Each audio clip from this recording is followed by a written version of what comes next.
Christine, I'm doing another one. Yep, I'm doing another, what do you call it again? Book blogging? Booktube. Booktubers. I'm a booktuber. Again, I collect outdoor books, love it. I should collect books, but most outdoor books. Love reading. All right. Oh, my hat. I have to get a hat. I need a hat. Christine, I'm in the studio. Okay. Shh. How you doing? I'm in the studio. I'm doing another book. I'm a booktuber. Booktuber. All right. This is my third one, I think, since I moved. Christine and I are living together.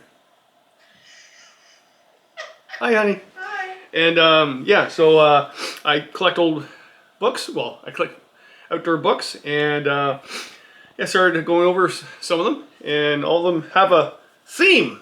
And today's theme is books that you should read back to back. Back to back?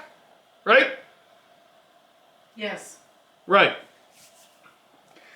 Quiet in the studio. Oh. All right, so I got some notes because there's lots to talk about, but hopefully I can do this without looking at the notes. Okay, first group of books, Canoeing with the Cree, was written in 1935, I believe. The trip from Minnesota to Hudson Bay was paddled by Eric Sevareid? Yeah? Sure. Eric Sevareid. I'm going to say it was Eric. And his buddy Walter Port. Walter was 19, I believe Eric was 17, both graduating from high school, and said, hey, let's do a canoe trip. Let's do a canoe trip that was, I think over 2,000 miles. And then he wrote a bunch of articles for a newspaper about their journey, down the rivers, up the rivers, and meeting the people along the way, hence the Cree. Did I say Minneapolis he started?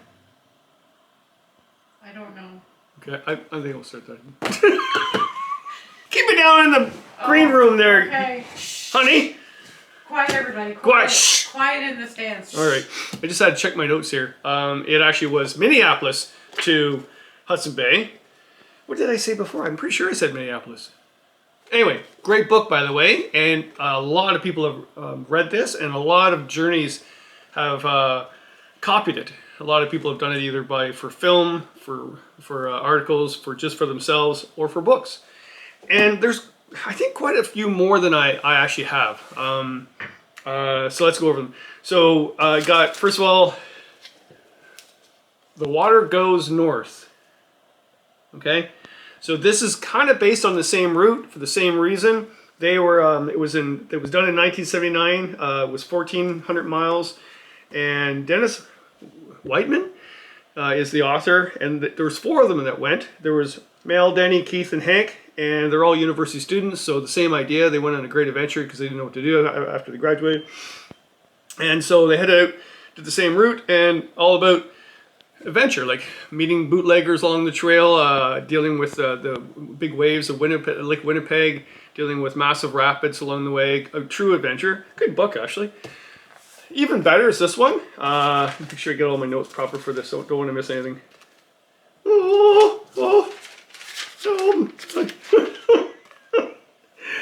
All right, Distant Fires by Scott Anderson, and his buddy Steve Baker went on a trip in 1987, and I think this was published in 1990 when I bought it. So they went from Duluth to the Hudson Bay York Factory. Same idea, well written, and yeah, I would say I don't really truly remember this one, but I remember reading this one. So that means this one's probably a little bit better. Boy, that's not non-professional. All right, there's another one I don't have, but I do know there's another one, the same concept. Oh, by the way, these were college grads, and they headed out after college. It's called Adventure North. I'll put it right here. And they were 18 years old. Sean Bloomfield, high school grads, and Colton Witt. And they went from Minnesota to the Bay. And yeah, I haven't read that, so let me know down below what it's like. My favorite one, somewhat new. It was just published a few years ago. And This is called Hudson Bay Bound by Natalie Warren. And she went with her friend, let me check that, was Anne Rio. I can't pronounce her last name proper, sorry. Anne and the dog. Why I love this, totally different. They deal with the same route, the same adventure, the same concept as the original 1930 trip by Eric and his buddy. Young people that just didn't know what to do, so let's go on a canoe trip. But they talk a lot about environmental issues going on at the time. They talk about them having issues with sexism in the book, them being women on this trip. They also talk about adventure as well, and sometimes they don't get along. It's well written, actually. I really suggest you read that one. Okay, so let's go over it again. Canoeing with the Cree. Distant Fires. Sorry, actually, this one was published before that one. All right, this Water Goes North, Distant Fires, and this one here. So all of them are based on the same route, written in a different way, but good books. This is fantastic. Okay, this is exciting. I don't even think I need notes for any of this. I know these books off my heart. So in 1903, Hubbard went on an expedition in Labrador to look for the George River. And at that time, nobody really knew anything about it, and they thought we're going to explore it. So they went out, he went with his buddy Dillon Wallace, and also they hired a native guide, which actually was from Moose Factory, no, Moose Crossing? No, Moose, in Northern Ontario. He wasn't from Labrador. George Elson. So he was the native guide. So they went on this trip, and it didn't go well. They actually found the wrong river, and then they started starving. Couldn't find the caribou or anything else to eat. So Hubbard actually ended up dying of starvation. They had to leave the body and then come back with the body. The indigenous guide George Elson, he thought that's my career gone. I mean, coming back with a dead body. But Wallace did come back and write a book about it. All right, there you go. And that's his account of what happened. Now, Hubbard's wife, Mina, read the book and despised this man for what he wrote about her husband, thinking it was the husband's fault. He wasn't skilled enough and that sort of thing. And she was really, yeah, I'll show you. And remember, 1903. So after that, Mina hired George Elson, the indigenous guide, and went to find the George River in 1903, right? Wow. And if you think there was sexism in this book, yeah, big time in this book, okay? So this is the newer version. It's actually edited by, I don't know this person. Oh, Sherrill Grace. Sorry, I don't know Sherrill. But really good read. Here's the kicker, okay? So Wallace also goes back at the same time with a bunch of university students to find the river. So there's Mina with the original indigenous guide, George, which they think might have had a love affair, but they didn't want to say anything. But when you're reading the story, I think there was a love affair. Kind of interesting. And then Wallace went with, his macho university students. Wallace never found the river again. They got lost again. They didn't die, but they didn't find the river. But Mina did, and so did George. And they also found First Nations people down at the mouth of the river that had never seen white people. So it was really kind of cool. One of the best books about it, yes, those are great reads, is this one, Greatheart. Okay? They're the same authors of a book called Complete Paddler. I think it was Complete Paddler. No, Complete Wilderness Paddler. And James West Davidson and John Rugge. I think it's Rugge. Is it Rugge? R-U-G-G-E? That's Rugge. No, it's not Rugge, it's Rugge. Rugge, yes. They put all this together in one story. Amazing book. You have to read this book. It's incredible. Now, I have one other book about the story. Heart So Hungry. It's probably the latest one. And it's a good book. But nothing compared to reading these three. Okay? All right. I'm continuing on. Good job, Kevin. Keep going, Kevin. Well, thank you, dear. Love ya. Love you too. Oh, she said that. And look. I loved that book, by the way.